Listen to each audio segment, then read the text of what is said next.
Malheureusement, les mépris pour les droits de la personne en Iran n'est pas quelque chose de nouveau. In the wake of the horrific downing of PS 752, the Iranian regime refused to be held accountable, but our government was and is relentless in the pursuit of justice for the families of the victims. We will stop at nothing to ensure that this regime is held to account and that we will support the families until justice is served. We've seen Iran disregarding human rights time and time again. And now we see it with the death of Mahsa Amini and the crackdown on protests. Can you believe that he's able to keep a straight face? He's lecturing Iran. Now, admittedly, I might say it's only by the grace of God that no one was killed at the violent crackdown of the protests in Ottawa. Two people were trampled by horses. Multiple people were physically assaulted by police officers.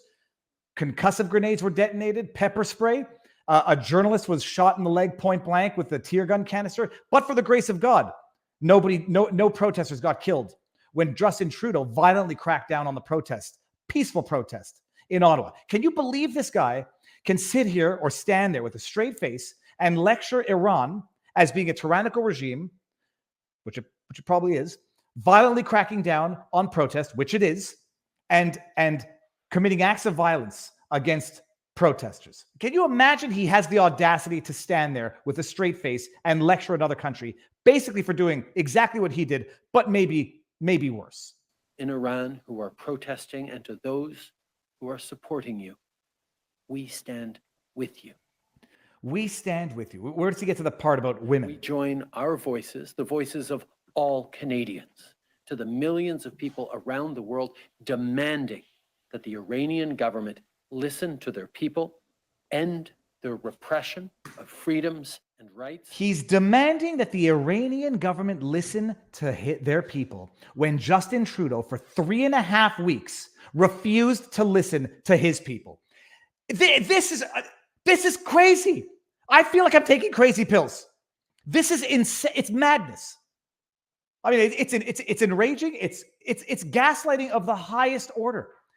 He could be talking about himself if it were someone else in his place right now. Like verbatim. Switch the word Iranian government with Canadian government. Yes, the Iranian government's probably worse than the Canadian government. I'll say probably. It's objectively worse. He refuses to listen to his people. Justin Trudeau for 3.5 weeks. He violently suppresses protests. Justin Trudeau, 3.5 weeks into the protest. Police came, assaulted protesters, stomped on protesters, arrested female protesters, kept them detained for weeks on end. Women and all Iranians live their lives and express themselves peacefully. Oh, my good God. Oh, yeah, Justin. All of a sudden, Justin Trudeau is concerned about regimes cracking down brutally on protesters, particularly women. Tamara Lich being arrested for peaceful protests in Ottawa, where the government did not listen to the Canadians and came down with an iron fist, batons, pepper spray, armored vehicles, drones, snipers on roofs. This man thinks he has the moral and political authority to lecture Iran. Oh, and then people in the chat, some people in the responses, oh, they didn't beat Tamara Lich. They didn't kill her. You're right, they didn't. So now just arbitrary detention, arresting peaceful protesters. Some got assaulted, and but for the grace of God, none of them died.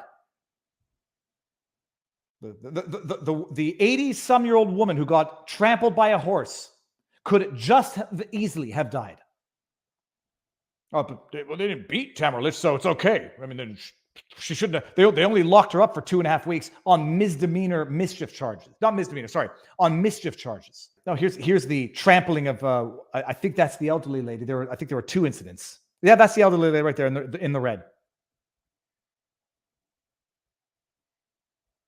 He has the audacity to sit there and lecture Iran for doing exactly what he did, just worse.